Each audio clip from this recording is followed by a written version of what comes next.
TDS மணி அவங்ககிட்ட துவங்குறேன். விஜய் தலைமையில் தான் கூட்டணி அமைக்கப்படும் அப்படிங்கிற தமிழக வெற்றி கழகத்தினுடைய தீர்க்கமான தீர்மானத்தை எப்படி பார்க்குறீங்க சார்?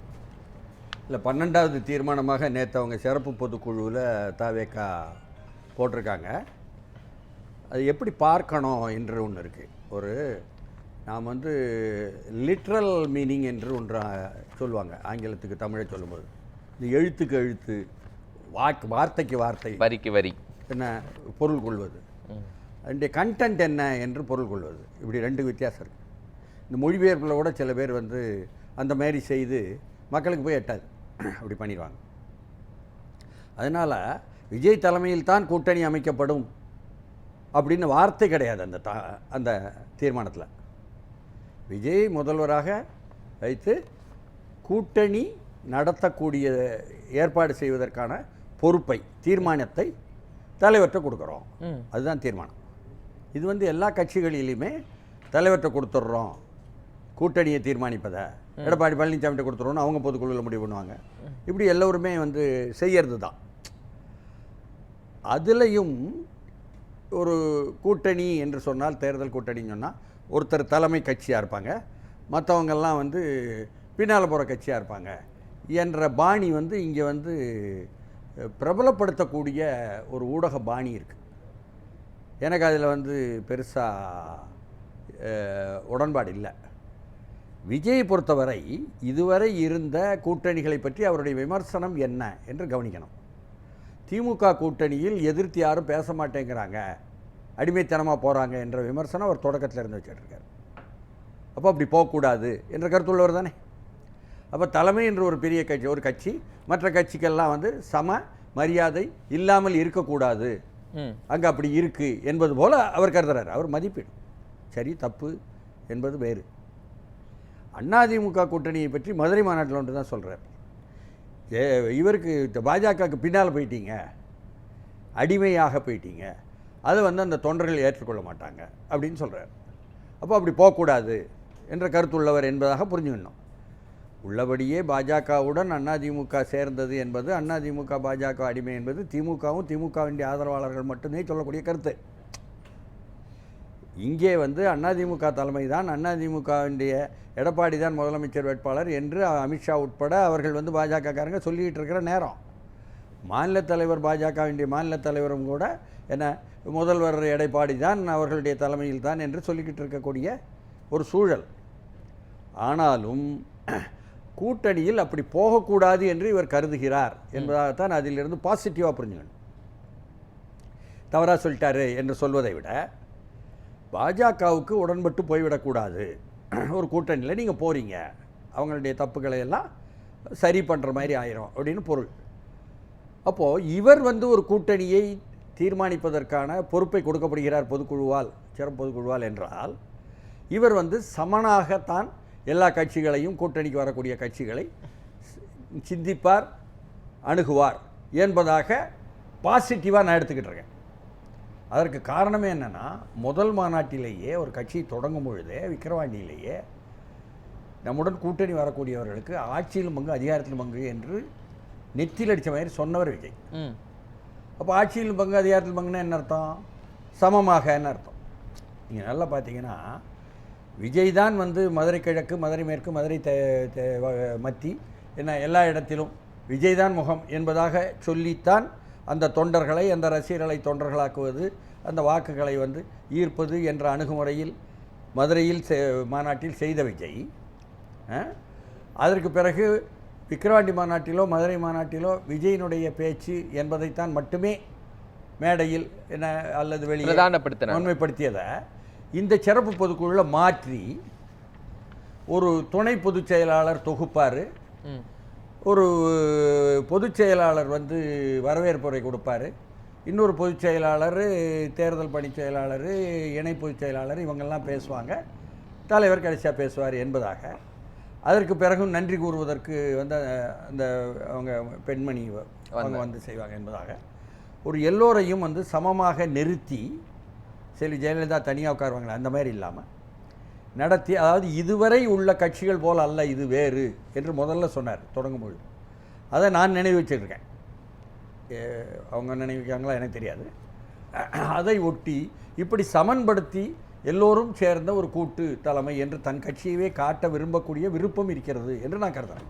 இதில் அந்த முதல் அதுபோல இங்கும் கூட கூட்டணி அமைக்கப்படும்னு சொன்னால் அதற்கான இசைவான கட்சிகளுடன் சமனா உட்கார்ந்து பேசி அதன் மூலமாக பகிர்ந்து கொள்ளப்படும் தொகுதிகளோ எல்லாமே. அப்போ ஒரு கூட்டு தலைமையாக உள்ள புரிதல் என்பது அதில் இருக்கிறதுன்னு நான் கருதுறேன். இதுவரைக்கும் எந்த கட்சியுமே சமம் அப்படிங்கிற இடத்துல ஆட்சியில பகிர்வு கொடுக்கல. அந்த இடத்துல அவர் ஆட்சியில் பகிர்வு அப்படிங்கிறத நம்ம இன்டர்பிரிட்டேஷன் பண்ணிக்கலாமே. அதுதாங்க அப்படி கொடுக்கறத சொன்னதுனால அவர் இதுவரை எல்லா கட்சிகளுமே ஒரு கட்சியினுடைய தலைமையில் கூட்டணி என்ற பாணியும் இவருக்கு இருக்காதுன்னு நான் நினச்சிக்கிட்டு பேசுகிறேன். இப்போ இந்த சிச்சுவேஷன்ல யாருமே பெருசா இன்னும் விஜயோடைய கூட்டணி வரல. இப்போ முதல்வரும் தான் அப்படின்னு அவர் வெளிப்படையா சொல்றாரு அப்படின்னு நம்ம இந்த சிறப்பு பொதுக்குழுல வச்சுக்கலாம். இந்த தான்ங்கிற வார்த்தை தான் பெரிய பிரச்சனை எனக்கு. தமிழ்நாட்டில் எந்த கட்சியும் தேர்தலுக்கு முன்னால் தன் தொண்டர்களை ஊக்குவிப்பதற்காகவும் அது தவிர எடுத்து செல்வதற்காகவும் முதல்வர் வேட்பாளர் என்று தங்கள் கட்சியிலிருந்து ஒருவரை முதன்மைப்படுத்துவது என்பது செய்யத்தானே செய்வாங்க. திமுக, அதிமுக, தாவேக என்று பெரிய கட்சிகள் என்று கருதுவானால் இரண்டு சோதிக்கப்பட்ட கட்சிகள் வரலாற்றில். இது வாக்குகள் ரீதியில் சோதிக்கப்படாத தேர்தல் முதல் முறை சந்திக்கும் கட்சி என்றாலும் கூட அப்படி கருதினால் அதில் பாமக கூட முதல்வர் வேட்பாளர் என்பதாக அன்புமணியை சொல்வதும், அன்புமணி எனும் நான் அப்படின்னு சுவரொட்டி போடுவதும், அதற்கு பிறகு ஏதோ ஒரு கூட்டணி சேருவதும் என்பதாக தான் நடந்திருக்கு.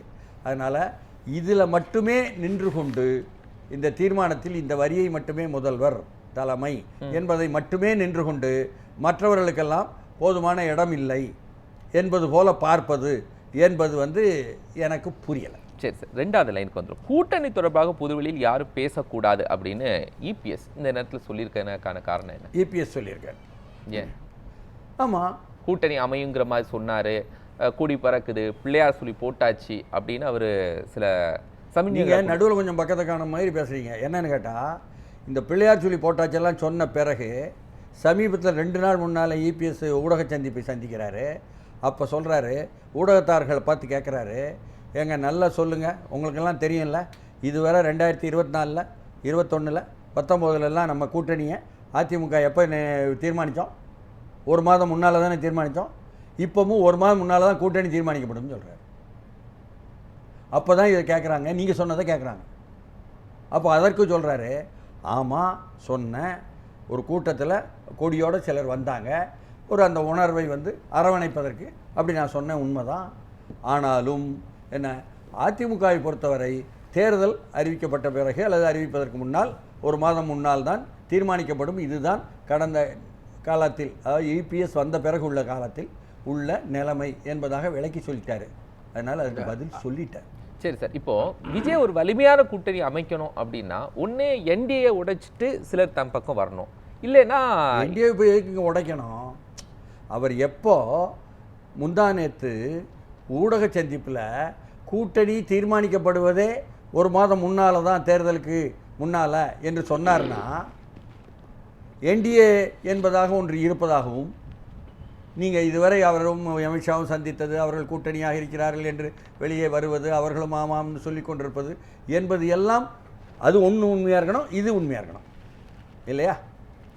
என்ன அதில் அது சுமனாச்சும்னு நான் நினைக்கிறேன்.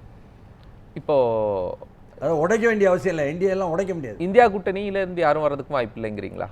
எனக்கு எப்படி தெரியும்? இல்லை, இந்த வலிமை விஜய்க்கு இருக்குதா? விஜய் தன்னை தான் முதலமைச்சர் அப்படின்னு ஃபேஸை அவர் அனௌன்ஸ் பண்ணிட்டாரு இந்த சிறப்பு பொதுக்குழு. இனி யாரை அவர் தன் பக்கம் இழுக்கிறதுக்கு முயற்சி செய்வார்? இல்லை ஆதவர்ஜுன் அதுக்கான முயற்சியை செய்வார்? முதலமைச்சர் என்பதிலிருந்து தொடங்குறீங்க, நான் சொல்கிறேன் கூட்டணி என்பதிலிருந்து நான் தொடங்குறேன். இல்லை, அந்த பணியை ஆதவர்ஜுனா செய்வாரா? நீங்கள் ஆதவர்ஜுனாவை கொண்டு இடையில விட்டீங்கன்னு சொன்னால் விஜய் தானே தலைவர். தேர்தல் பணியெல்லாம் அவர் தானே அப்படின்னு கொடுக்கப்பட்டிருக்கு. ஆதவர்ஜுனா நேற்று கூட்டத்தில் பேசியதெல்லாம் பார்த்தா நிறைய விஷயம் கான்ட்ரவர்சியலாக வெளியே விவாதமாகுது. அதெல்லாம் விஜய் தலைமையில் செய்யக்கூடிய அந்த அவருடைய உரையில் கூட உடன்பாடு இல்லாத விஷயங்களாக இருக்குது.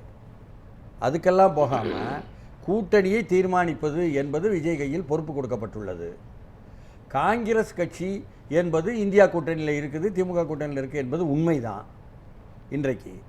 ஆனால் அதே சமயத்தில் இன்று ஒரு கூட்டத்தை வந்து திமுக அரசாங்கம் கூடுது எஸ்ஓபிக்காக எப்படி வந்து நாம் இதுவரை கூட்டங்களை அரசியல் கட்சி கூட்டங்களை எல்லாம் கவனிப்பது அதை ஒழுங்குபடுத்துவது என்பதற்கான திட்டத்தை முன்வைக்கிறோம்னு.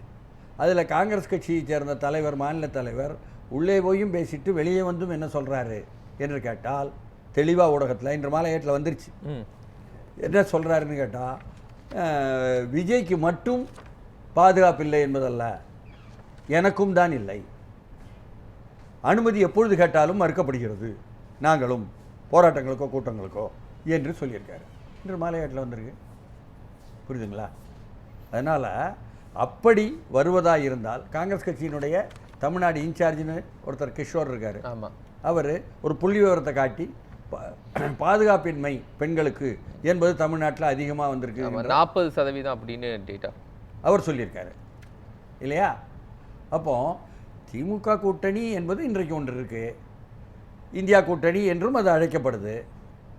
அதிமுக பாஜகன்னு ஒரு கூட்டணி இருக்குது இன்றைக்கு, தேசிய ஜனநாயக கூட்டணி அது அழைக்கப்படுது. இந்த ரெண்டும் அப்படியே தான் இருக்க போகிறது ஜனவரி வரை என்பதற்கான உத்தரவாதத்தை இரண்டு பக்கத்தில் இருந்தும் கொடுக்கவில்லை.